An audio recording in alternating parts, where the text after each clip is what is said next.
Your birth chart, also known as your natal chart, is a chart of the placement of planets and stars at the time of your birth. Most people know their sun sign, which can tell a lot about someone's core personality, but the sun is just one element of the solar system. A pretty important one, but it doesn't tell the whole picture.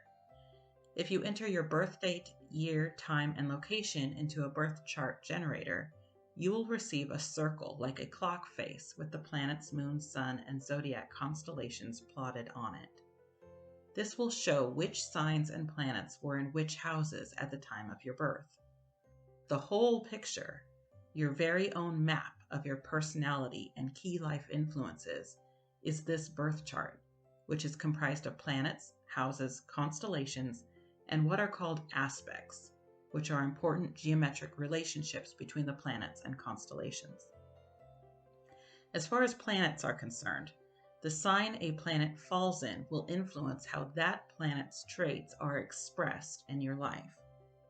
For example, Mars, the planet of action, will be expressed as action with a harmonious intent in Libra versus action with an impulsive and self-serving intent in Aries.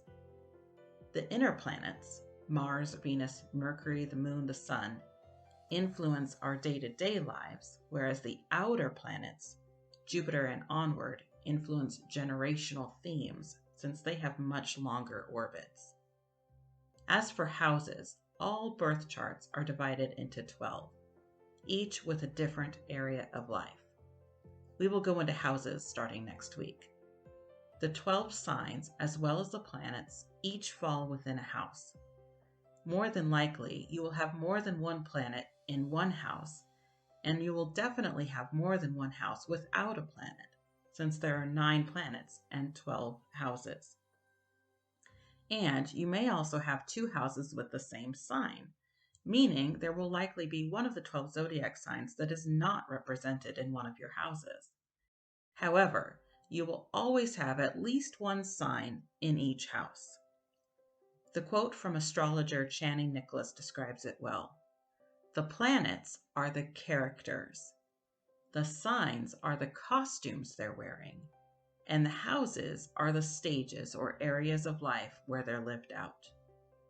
Your birth chart may also include entities that are not planets or constellations, but which are also highly influential, such as the comet Chiron and what is called Black Moon Lilith.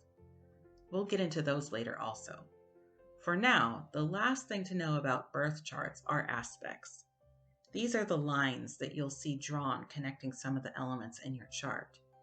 These lines, or relationships, will have an impact on whether certain trait combinations are complementary or whether they are a bit of a struggle for you. Understanding your birth chart or someone else's is like a big puzzle. It's time-consuming and can be a bit overwhelming, especially at first. However, if you're up for the challenge, it is often incredible the depth and accuracy of the information you can uncover.